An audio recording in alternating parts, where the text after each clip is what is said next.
As the daughter of actors Don Johnson and Melanie Griffith, Dakota Johnson is certified Hollywood royalty. While the 50 Shades of Grey actress may have spent her childhood under the radar, she has since hit the spotlight in a big way. From celebrity kid to blockbuster star, here's why all eyes are on Dakota Johnson. Of the four of you, who is the most competitive? I think it's a tie. Yeah, me too. A four-way tie. A four-way tie. Johnson comes from generations of Hollywood royalty. Not only are her parents easily recognizable stars, but her grandmother is legendary actress Tippi Hedren, who starred in Alfred Hitchcock's horror thriller The Birds. But as Johnson explained in a 2016 interview with Vogue, despite her A-list family, her childhood was relatively normal. Johnson grew up in Colorado with her parents, telling the outlet, "I worked at the local store and did odd jobs like wash horses and babysit." After Johnson's parents divorced in 1996, she split her time between Colorado and Los Angeles, where her mother lived with her husband, actor Antonio Banderas. Although it wasn't a typical upbringing, Johnson acknowledged, "My parents' friends had children, and we understood each other's lives. The way I grew up is the way I grew up. I didn't know different." In LA, there's a wider awareness of celebrity families. Due to the nature of her parents' work, as well as dividing her time between two different households, a young Dakota Johnson found it difficult to plant roots. According to Vogue, she began therapy at age 3 and tagged along with her parents to set. But neither schools nor friendships stuck. The media circus surrounding her parents' divorce was also tough to contend with. She told the outlet, "I was so consistently unmoored and discombobulated. I didn't have an anchor anywhere. I never learned how to learn the way you're supposed to as a kid. I thought, why do I have to go to school on time? What's the point when you're living in Budapest for 6 months while your stepdad films Evita and you go to school in your hotel room?" As she got older, Johnson was increasingly impacted by her parents' fame, and in 2014, she explained to Elle that her first regular high school experience at a Catholic boarding school in Northern California wasn't a great one. She revealed, "I was just miserable there. It was a great school, but girls in that concentration are so horrific. Just horrific." Does anybody ever not feel stressed out when they do this? Johnson eventually convinced her dad to transfer her to Santa Monica's prestigious New Road School, which counts the Olsen twins as alumni. But while it was a better fit, Johnson was faced with gossip about herself and her family on a regular basis. She remembered, "Things get made up. It's so sad. And there's absolutely nothing you can do about it as a 16-year-old. You're like, what the f? Why? What did I do? As a child, you trust someone, and then they f you over." In spite of the issues with her industry parents, cultivating an acting career was always part of Johnson's plans. Even so, it surprised dad Don Johnson, who told The Guardian in 2019, "I didn't know that she wanted to do it. She hadn't shared that with us. So she's 18, I think, at the time, and I'm going, okay, I'll just keep my eye on her and reach out and catch her. She has the goods. She's a wonderful actress, and in some ways, better than her mother and me." Grandma Tippi Hedren confirmed that the family's influence wasn't to blame either. She explained to Vogue in 2017, "I didn't push Melanie into films, and she didn't push Dakota. I think neither of us is the type to push, but I have told her that I think it's important to do different things in life, to have a sense of balance." You're in a company now. You have to find your right place. You have to decide. What is it you want to be for this company? As far as Johnson's real motive, she told the outlet, "I thought this is just what my family does. It's like my dad's a lawyer, so I'm a lawyer."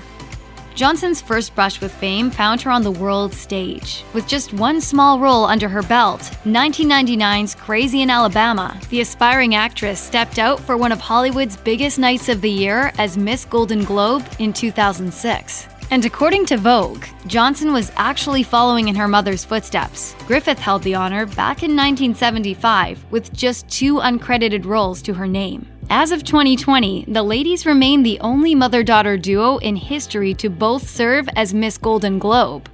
I just smiled and looked at the camera, and she's like, you know what I mean? Yeah. As Entertainment Weekly reported, Johnson joined the company of other famous kids who have also taken on the role, including Jack Nicholson's daughter Lorraine in 2007 and Bruce Willis and Demi Moore's daughter, Rumer Willis, in 2009. Just a few short years after being tapped for Miss Golden Globe, Johnson nabbed a role in David Fincher's 2010 Facebook drama, The Social Network. The Facebook? Stanford's had it for like 2 weeks now. It's really awesome, except it's freakishly addictive. Although she played a small part as a flirty crush opposite Justin Timberlake's character, Johnson's performance was a hit with the director. She told Interview magazine in 2012, "When I did The Social Network, David Fincher told me that I managed to make a thankless character pretty awesome." Hey Mom, good morning. What are we doing today? Yeah, seriously, what are we doing today? Ben! In 2012, Johnson got the chance to show off her comedy chops thanks to the short-lived sitcom Ben and Kate. The actress explained her role, telling The Hollywood Reporter, "It's a lot of fun. She's like a loose cannon and can do or say anything. She's a little bit darker and meaner, not necessarily intentionally, just because she's rather selfish. So that's fun." The series only lasted 1 season, but Decider called her performance the best of Johnson's career thus far, noting that while the actress has a way with comedy, since she's most well known for 50 Shades of Grey, she often doesn't get the credit she deserves. Her character on Ben and Kate was elevated to something much more interesting in Johnson's hands. The outlet noted, "The writing staff took advantage of the actress's innate comedic timing and instead made her an active participant in the misadventure of the week." 50 Shades of Grey's Anastasia Steele might have been the role of a lifetime for Johnson, but it wasn't without controversy. The film stalled at a 25% on Rotten Tomatoes, revealing the overwhelmingly poor reaction from critics. But fans of the book flooded cinemas to the tune of $569 million worldwide, according to Box Office Mojo. Johnson remains loyal to the franchise that made her a household name, telling Vogue in 2015, "Even if it's commercial and mainstream, the subject matter isn't. In that way, I can do something mass, but stay true to my weird interests." Anastasia. Christian. Of the character she so famously portrayed, the actress explained, "She's hyper-intelligent and very tough and very loving. And her character has so many different aspects that don't normally make sense in one person. I tried to amplify them all." Director of the sequels 50 Shades Darker and 50 Shades Freed, James Foley, affirmed his leading lady's talents, adding, "She has a very sensitive meter. So if she does something that is the least bit unreal, she just stops herself. She is just bizarrely instinctual about it all." Do you guys have any supermodel water? Did this go through osmosis? On the cusp of mega stardom, Johnson sat down with Vogue for a frank chat about how much her life was about to change. It was 2015, and the actress was still enjoying the benefits of living under the radar. While she had appeared in modeling campaigns, she had not yet been hounded by paparazzi everywhere she went. She said, "My most favorite thing about London is that nobody recognizes me. It's really cool." With 50 Shades about to hit theaters worldwide just a month later, Johnson revealed her fears about no longer having the ability to blend in. She added, "I think about my dwindling anonymity, and that's really scary because a very large part of me would be perfectly happy living on a ranch in Colorado and having babies and chickens and horses, which I will do anyway." Back in the day, Johnson admits that she was very into getting inked. In a 2016 interview with Net-a-Porter, she revealed a tattooed quote from the novel Island that was inked in white and matched her sister Stella's own tattoo, reading, quote, "Lightly, my darling." Still, Johnson admitted, "Some of the others I'm not so proud of. I went through a phase where I loved tattoos, and I loved the feeling of getting tattooed. But now I've outgrown them mostly. And because I always have to cover them for jobs, God, they're annoying." Well, I guess it depends on how you look at it. Now that she's a household name and in demand for major roles, the actress says she should have taken some past advice on not getting all the ink, noting, "But therein lies my problem in life." As much as she might have to defend 50 Shades of Grey's Anastasia Steele, Johnson isn't shy about sharing her enthusiasm for playing each and every role she can get. Explaining to Net-a-Porter why she doesn't read reviews, Johnson said, "If people are into my work, great, but I just want to enjoy my job. Artists are complicated and sensitive people, you know? At least, I am a complicated and sensitive person." A lot of movies make me cry, especially bad ones that I was in. As for whether she prefers filming indies or blockbusters, the actress told Vogue, "The size of a role doesn't matter to me. I don't need to be the lead of a movie in order to want to do it. I have to love the character." While she has never formally trained, Johnson remains fully assured of her choice in career. She added, "There was no plan B. It's mostly instinctual. I don't have a process." Not content with merely celebrating her famous lineage or continuing to walk the line between indie darling and blockbuster star, Johnson also finds time to speak out on behalf of animal rights. Oh, hi. I'm Dakota. I'm here today to talk to you about rescuing dogs. According to Vogue, Grandma Tippy also had a heart for the creatures of less fortune, focusing her attention on rescuing wild animals after she was assaulted by Alfred Hitchcock and subsequently shut out of Hollywood. Meanwhile, Melanie Griffith grew up in a home with an actual lion, and Johnson remembers rescue elephants in her family's backyard. You don't have any tigers over at that house, do you? In here? Yeah. They're all inside right now.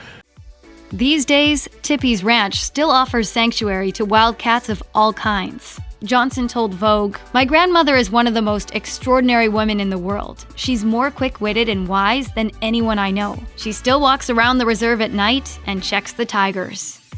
Johnson is often described as open, honest, and wonderfully frank. But if there's one topic she won't be dishing on, it's her relationship with Coldplay singer Chris Martin. In 2019, people noted the happy couple spent Johnson's 30th birthday together, with an insider claiming, "She and Chris were very affectionate. They walked around the party hand in hand. They were very cute." And mom Melanie had previously shared with the outlet, "I love my daughter's boyfriend. I think that they're an awesome couple." According to a timeline of their relationship in Cosmo, the two were first rumored to be dating back in 2017. They reportedly called time out on their romance in June 2019, before apparently getting back together soon after. There were rumors of matching tattoos and even a bogus pregnancy. Still, Johnson has refused to discuss the relationship, once telling Tatler, "I'm not going to talk about it, but I am very happy." Despite her success on the big screen, Johnson feels as though she's still figuring things out. In 2016, she admitted to interview, "I don't know what I'm doing. I have such an obsession with making movies that I probably will always do that. But sometimes my life can feel so suffocating, and then it can feel so massive, like I don't have a handle on it at all, and I don't know where it's going or what I'm going to do." It would be quite weird if I ever got used to being on a red carpet. As for the media and the constant pressures of fame, it appears she's learning how to handle it all. She explained, "There are some days when I can do my thing and be in the world and walk around, and it's fine. And then there are other days where it's totally not fine, and I want to crawl into a hole and die. I've learned to be comfortable with my life being in constant flux." Check out one of our newest videos right here. Plus, even more list videos about your favorite celebs are coming soon. Subscribe to our YouTube channel and hit the bell so you don't miss a single one.